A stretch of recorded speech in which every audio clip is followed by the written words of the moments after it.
But now, Lepore, we have to usher in the new era of cheap young guys. Yeah, the new era of the Toronto Maple Leafs coming at you.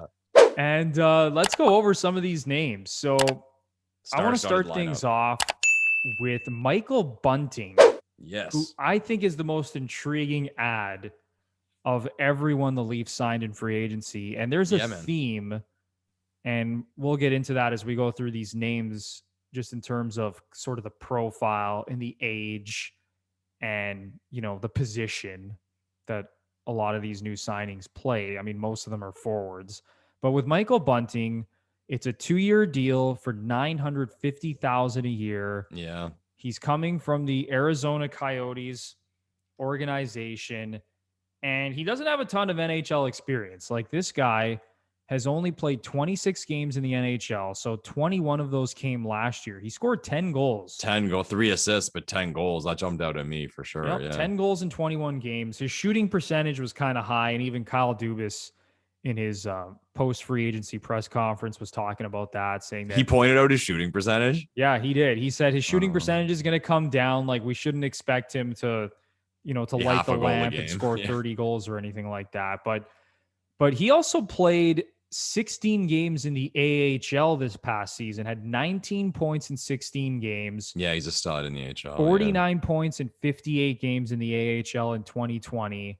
Everyone loves to joke around about this, but yes, he played for the Sioux Greyhounds in the Ontario Hockey League, where Sheldon Keefe coached and Kyle Dubas was the general manager. So obviously there's some familiarity there as well. But an interesting thing that I heard Dubas talk about, Lepore, about Bunting, is that they almost see him like a Zach Hyman type player, where this guy's extremely tenacious. He's hard on the puck. He's tough to play against. Like, he's not a big guy. He's 5'11" and a little under 200 pounds. Yeah, I saw that. So it's not like he's a huge guy or anything like that, but he can kill penalties as well if he needs to. So this is a guy that I think is hungry, and I think is going to get an opportunity to play in the top 6. Definitely. And I'm sure that they're going to experiment in training camp and see how he looks alongside Matthews and Marner and Tavares and Nylander and kind of decide from there. But he's also only 25 years old. So, Lepore, give me your take on this Michael Bunting signing, because like I said, I think this is the most intriguing of all the players the Leafs have added this offseason. Yeah, like, I think this one has and I'm not saying it's going to be before everyone attacks me, but this one has the opportunity to be a jackpot, both in the way of looking at this guy's production at the AHL level. And you mentioned how high his shooting percentage was, but it's hard to score goals in the National Hockey League. Like, even if that drops in half to like a more reasonable shooting percentage, I mean, he would have had 5 goals in 21 games played. So it's pretty good, man. That's a 20 goal pace.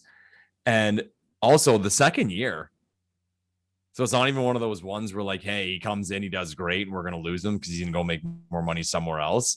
Imagine this guy has a great year, and we know we have a full second year of him.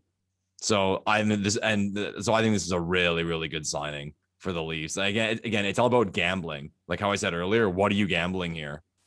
Nothing.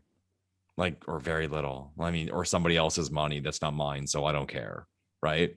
So no, I like it. I like that one a lot for the boys in blue. And here's the thing, Lepore, like, even if the Leafs did have a lot of cap space, like, let's say they had the cap space that the Oilers had, like, I wouldn't want them to go out there and sign, like, these middle of the road players to like 5-year deals for $5 or $6 million, or that Zach Hyman 7-year, $5.5 million AAV. Like, these are the type of signings that I'd want my team to make, even if they had a lot of cap space. To your point, someone posted it. Zach Hyman signed for $5.5 million. Bunting, Kampf, Kasha, and Richie are combined 5.9. There you go. Yeah. And not saying, I mean, you debate all day long, but people know what my point is on that. So the irony of it. Yeah. I just think that it's more, I think when you look back at the history of free agency, I mean, you mentioned it, Lepore, like, most of these deals on July 1st, I mean, obviously this year it wasn't July 1st, but most of the deals on, the first couple of days of free agency, they end up being terrible. Yeah, down the road. They just do. And I just think it makes a lot more sense to gamble on guys like this and hope that Michael Bunting, maybe he becomes the next Zach Hyman, right? Mm-hmm. He's only 25 years old. maybe you hit on a guy like this and he ends up being a 20 goal scorer for the next couple of seasons and you're getting him for under $1 million, right? And Yeah. and I think the Leafs took a lot of bets on similar type of players. Oh, that's what it all is, Bruno. It's It's really as simple as that. But yeah, like for Michael Bunting, like this is a guy who I think has the most. I don't. You know what? I'll say it. I actually think he probably has the most upside of all the forwards that they signed.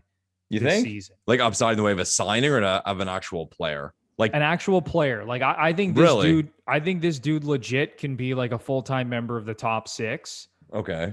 And who knows how it's going to shake out because we're going to go over the other signings the Leafs made as well. But okay, because like Richie got almost 3 times what he got. You think of it that way. I mean, if it's just like equal play, he's a little bit more established, even though there's 100%. Yeah, 100%. Like he has a higher pedigree being a first round pick, which we'll get into. But to your point about like the bets and like the irony of it. So the guys they picked up, Kampf is 26, Kasha's 25, Richie's 25, Bunting's 25. And there you go. It's not a coincidence that they went for these guys. Theme. They're trying to get guys peaking up at the right time on short, cheap deals, right? And again, hopefully, and you have to hit on all of them. If you strike on one of these, it's that's awesome. The thing, right? You sign a bunch of them and hope that 2 or 3 of these guys hit. And then you have flexibility to move guys out. I mean, there's a lot of things that could happen and shake out with this roster still, right? So yeah, and everyone wants this signing. Like let's just say what it is. Like, unless we get rid of Kerfoot, like, and maybe something else, like we're not gonna be able to sign like a name. And people what I know what I mean by a name. And you see these other teams signing guys like, oh, they have cap space. Like, they have cap space because they don't have 4, like, and I'll say it, elite top 6 forwards. Like they're trying to get that. And like here I am like pumping the tires. The Leafs already have that. Yeah, I'm pumping the tires of the Leafs after this embarrassment of a season. But like the fact of the matter is, like Marner, Matthews, Nylander, Tavares are excellent players in the top 6. So we don't need that. Like the scoring problem this year. I mean, the scoring up front or the scoring up top, I should say, in the playoffs. But if we were to circle a problem that has to be addressed for the Leafs, it's the help. It's the Mikheyevs of the world, the Engvalls of the world, the Kerfoots of the world, those guys producing. Like Robertson coming in, we hope we get contribution from him. And that's what you can tell they circled from the guys they signed, like trying to get that extra help, like scoring help.